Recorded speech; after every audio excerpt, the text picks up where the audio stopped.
Dr. Itnal, we have a past precedent, of course, in the man who just spoke, former Chief Minister Yedurappa, in the mining case, he had to resign. I want to ask you that is Siddaramaiah feeling hemmed in?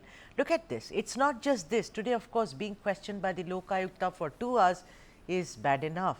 But there are also other swords which are hanging on his head, the Valmiki scam, and then several other things. How do you look at this? Do you see this as a temporary kind of a trouble for him, or do you think that this will have an impact in the, on the overall politics of the state, sir? No. This is not a temporary trouble, nor is it sort of a passing phase, because even as Siddaramaiah keeps up an appearance of bravado and indifference, we have seen in the past couple of instances, he has openly hinted at he being at the fag end of his, chief minister's tenureship. So he has said that, no, how long I'll be here, I don't know. And as long as I'm there, at least for 1 year, you bless me. All these things he has said in last couple of months. Having said that, the point here is that whether the investigation must be handed over to CBI or not, it's a different thing. First of all, what was the contention? What was the argument of the Siddaramaiah faction when this chief minister's position was being, hammered out last year? Immediately after the Vidhan Sabha elections. Because one of the arguments was that if we make D.K. Shivkumar as the chief minister, he has ongoing cases against him. So if there is an arrest or if there is an inquiry against him, that will be an embarrassment for a sitting chief minister to face inquiries. This was the argument, made by the Siddaramaiah faction. But what has happened now? The very same man who said that he has his political career of 40 years had been unblemished and spotless, is facing inquiry. And that's number one. Number two, a very important question of propriety is it acceptable in terms of political propriety for a chief minister, sitting chief minister, to go and, face an inquiry conducted by a junior, IPS officer in his own government, whether he is Lokayukta or elsewhere? He is a Karnataka IPS. He is not elsewhere. And the counter argument is today only Siddaramaiah said, what about CBI? Who controls CBI? Right. But at least CBI is not controlled by the accused. No. In this case, the accused is controlling the Lokayukta police. Right. Indirectly, not exactly directly. On paper, Lokayukta is autonomous, but it is Lokayukta police is posted by Karnataka government itself. Dr. Itnal, a lot of people have written about it. I mean, political commentators saying that it's a good thing that it goes to the CBI. We all know CBI, caged parrot, dances to the tunes of the masters, etc. But leave that aside, and they say that if the investigation is carried out within Karnataka, they fear that it could be biased. Do you think that there is a possibility, Dr. Itnal, of that, being done? What is the subtext here today? As far as what Siddaramaiah said, Siddaramaiah is full of praises of Lokayukta. Same Siddaramaiah who had abolished Lokayukta in his last stint. He had said Lokayukta is redundant. He had taken away the Lokayukta police and made that into an anti-corruption bureau controlled by the state government. Now, this is a man who had no faith in Lokayukta. Today, he is praising Lokayukta. What does it mean? Does it mean Lokayukta, he is sensing Lokayukta being, a very stringent and strict in the case? Does he having that? Does it give that vibe? It does not. Yeah. So at least from outside, one suspects that. Right. The only way to alleviate all these fears and suspicions is to hand over the case to CBI. Whatever CBI criticism is facing, we all know. That's different thing. Yeah. But at least he should hand over the investigation to an agency not controlled by you directly or indirectly. Right. Dr. Itnal, the thing is that, he's been very defiant. He said, everyone keep quiet. We have a bite which we keep playing. A journalist approaches him and he says, Somaneru, keep quiet. I don't want to talk to you about anything. So that shows the man is not just defiant, he's actually frustrated. When we don't have answers, we'll tell each other to just shut up. I mean, in cases like that. Now, I want to ask you, the center, the top, the high command seems to be wanting a status quo, and it seems like they want Siddaramaiah to be around. they don't want this because I think they won, Karnataka with a fabulous margin, and that 5 guarantees has been copied in Telangana. That 6 guarantees is getting copied in Maharashtra. Look at this, Karnataka has created a domino effect, Dr. Itnal. So, the thing is, the perception is when they don't want me to go, when the people don't want me to go, then who are you? Now, you meaning media, of course, and also BJP, JDS. Do you think that he's terribly nervous now? Because let's not forget, DK Shivakumar is in the shadows.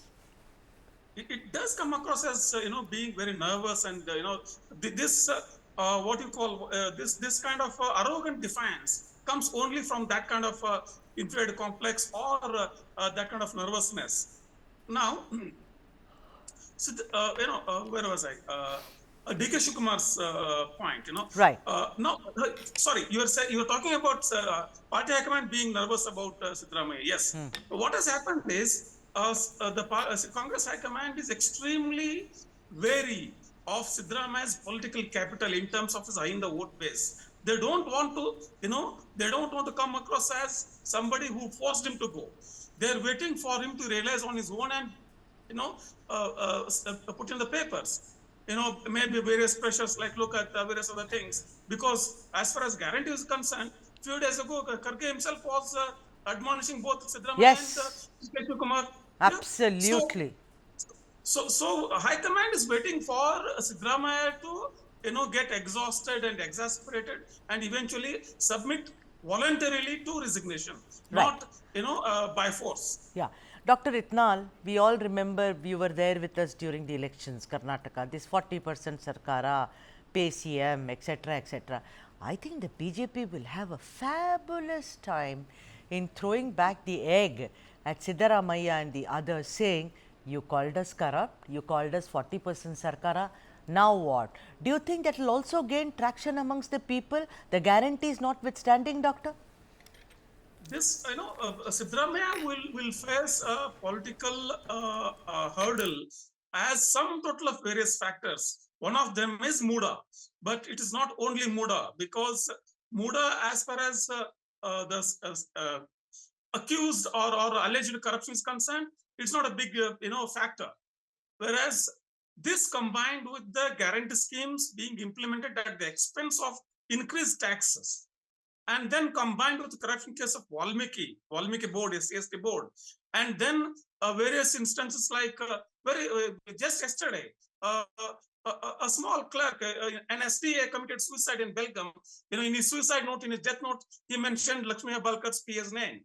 So all these things together, and then this totally unnecessary, controversy started by Mr. Zamir Ahmad Khan about Waqf lands and, notifying the farmers' land as Waqf land and all these things. All these things are classic BJP domains where they have an expertise, whereas this communal and other factors come in. So he is giving all these things on a platter to the opposition.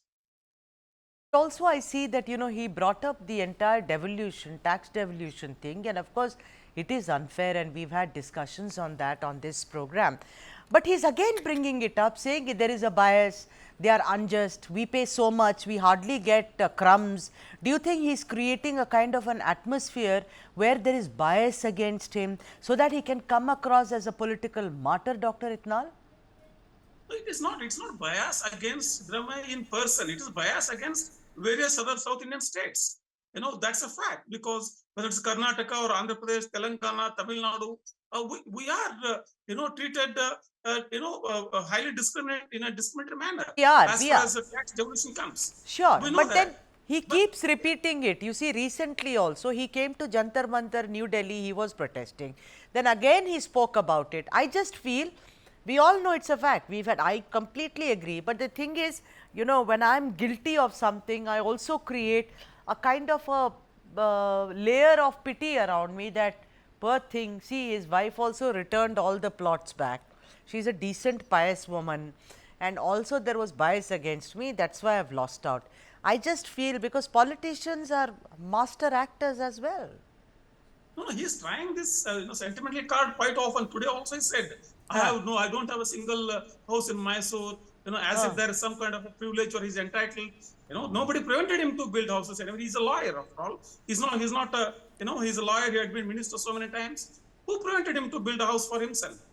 And that cannot be held against, against an accusation of corruption or a wrongdoing. It's not an excuse.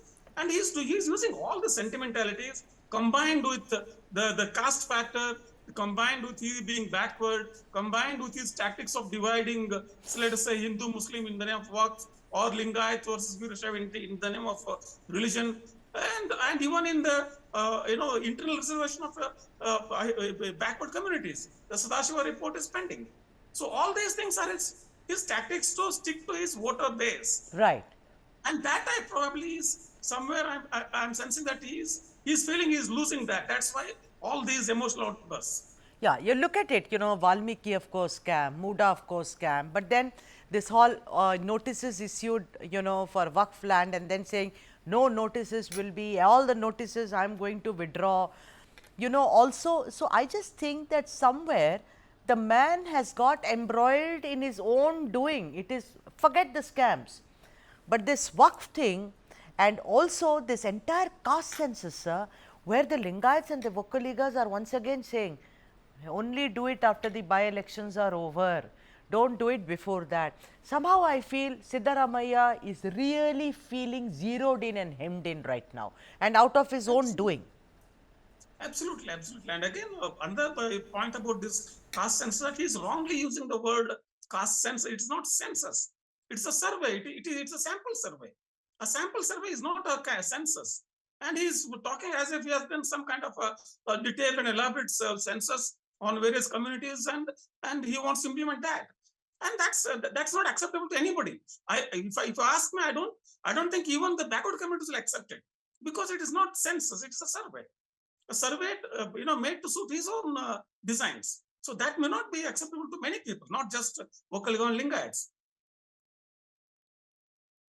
Sudha. Dr. Itnal, the thing is that it just seems that, Siddaramaiah is feeling extremely cornered right now. But let's wait and see. I mean, there is a case of Yadurappa, and let us see where Siddaramaiah goes, because it will be a pity after such a fabulous victory and getting the guarantees in place and, kick-starting the government. But then politics is actually a very strange game, and you never know when it can come and hit you back.